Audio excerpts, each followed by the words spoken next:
Hamas saying it's no longer interested in ceasefire negotiations with Israel, a day after Tel Aviv approved plans to scale up military operations in Gaza. A senior Hamas official telling AFP news agency there was no point in more talks or proposals if Israel did not first end the, quote, hunger war and the extermination war. Israel has described its expanded operation as a bid for, quote, the conquest of the Gaza Strip and the holding of territories until Hamas is defeated or agrees to disarm and leave the enclave, and will include displacing most residents in the Palestinian territory. An additional aim for Israel is pushing Hamas into returning hostages seized by the group in the October 7th attack. Prime Minister Benjamin Netanyahu has vowed an intensive new offensive, but this will only take place after a visit by US President Donald Trump to the region next week. But the new plan sparking international condemnation, with the UN voicing alarm and urging an end to this violence. UN Chief Antonio Guterres reiterating a call for an immediate and permanent ceasefire, as well as the immediate and unconditional release of hostages. China says it opposes Israel's military actions in Gaza, also urging all parties to implement the ceasefire agreement.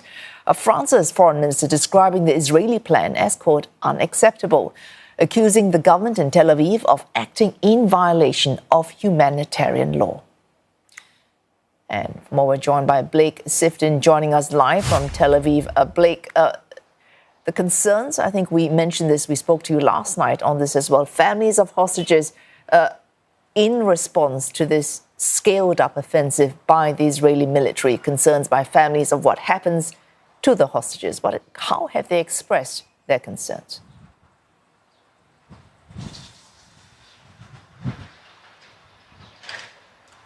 The family members of the 59 hostages remaining in Gaza are outraged by this plan to expand the military operation in Gaza. They're deeply concerned that it could risk the lives of their relatives.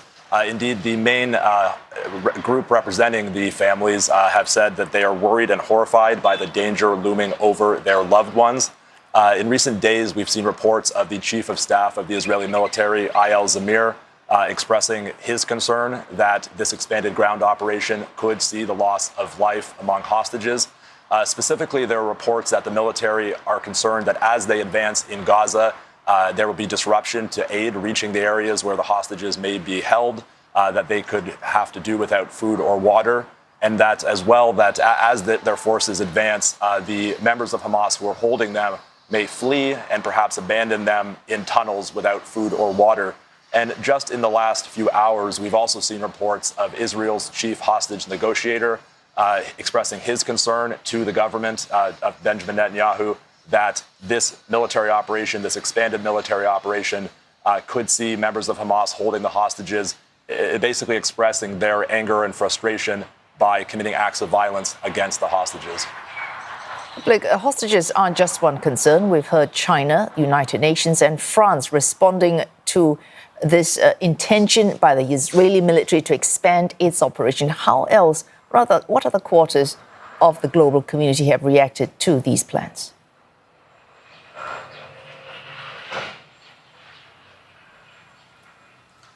That's right. Opposition to this plan for an expanded ground operation has been swift and forceful. As you mentioned, the French foreign minister called it unacceptable. UK Prime Minister Keir Starmer has said that he is deeply concerned by these plans. And Germany, usually Israel's most steadfast ally in Europe, have also expressed their concern, with a foreign ministry spokesperson saying reports of Israel's conquering of northern Gaza are very worrisome. Separately, the United Nations has completely rejected these plans to scrap the existing mechanism by which aid is distributed in Gaza and replace it with a mechanism in which aid would be distributed by contractors directly to individual Palestinians rather than in a wholesale manner that sees it stored in warehouses and distributed across the Strip. The UN has called this new idea untenable. They've said that it violates basic humanitarian principles, and they've basically accused Israel of using aid as a weapon, as part of a pressure tactic or a military strategy. It is, however, worth noting that despite all of this opposition and despite these plans to imminently launch an expanded ground operation in Gaza, Mediator Qatar has reminded again today that intensive efforts to reach a ceasefire are still ongoing. Well, thanks, that Blake Sifton there reporting live from Tel Aviv.